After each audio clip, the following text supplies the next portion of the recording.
By the late 2nd century, we do have Christian writings identifying the church as the Catholic Church or the Universal Church.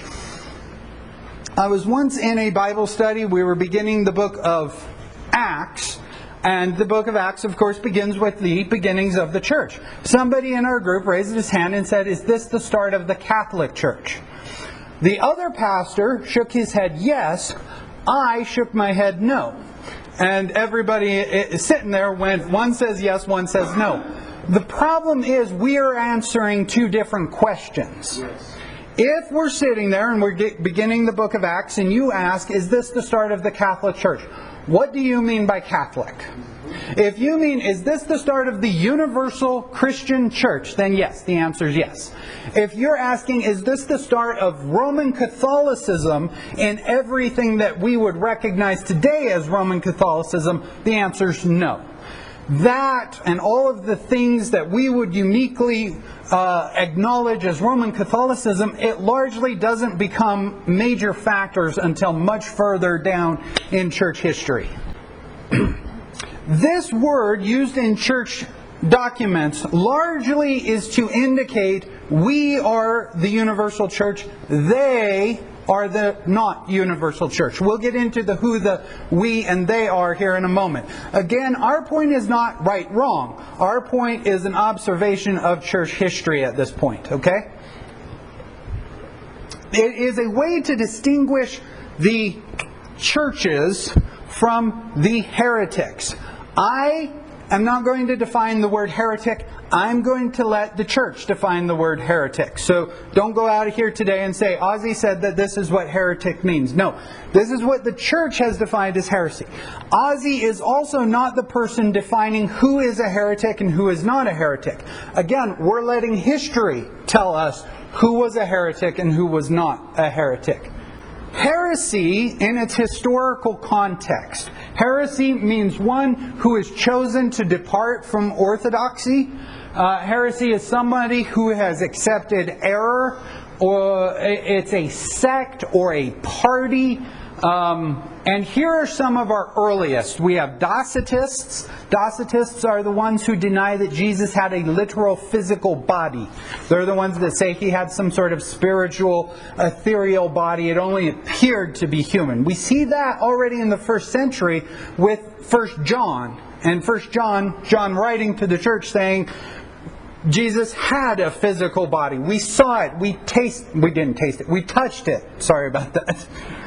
Gnostics, we touched on Gnostics in our former classes. Remember, that's our modern blanket term for a group of different beliefs. Be it they didn't believe in the physical body of Jesus, they didn't believe in the God of Judaism, they believed that Jesus was the revealer of truth of the supreme being, not the demiurge.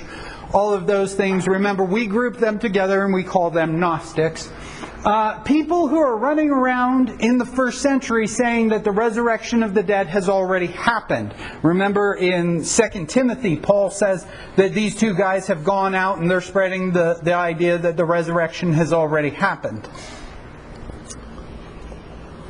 Remember the Judaizers, we deal with them both in the book of Galatians and in the book of Acts. They're the ones saying that you have to become a Jew. If you're born a Gentile, you have to first become a Jew and then you can become a Christian. And we also have, in the book of Revelation, whoever these people are, sometimes they're called Nicolaitans and so forth, we have some sort of group that has some sort of sexual sin going on. We might understand them as a form of Gnosticism, in that the real is spiritual, and if you have the knowledge of the spiritual, you're okay. Physical doesn't matter, and so go ahead and engage in sexual immorality because that's physical, not spiritual, etc., etc. So we know that in the 1st century, we already have groups taking parts of Christianity and adding other parts of philosophy or Greek thought or whatever thought to that. As the centuries go on, we get the Arians. Arianism comes from Arius. He was either a presbyter, elder, or priest. in North Africa, sometime in the 3rd century. Early in the 3rd century, he begins to teach that Jesus was not God. Jesus was a mediator. He was a secondary creation of God the Father, and He is not eternal God. Keep going, and we get Sabellianism. We talked about that briefly. Sabellianism is the idea that He was the Father, He became the Son, and now He's the Holy Spirit. Subordinationism arises in the 4th century. That's the idea that God the Father is the supreme, and that Jesus and the Holy Spirit are created beings of Him and are subordinate to Him in both their nature and their being. So to this, the church had to respond to these kinds of teachings and decide, is that what we believe or is that not what we believe? So very early in church history, we have this kind of, are you really teaching what we've all agreed upon, or are you not teaching what we've all agreed upon?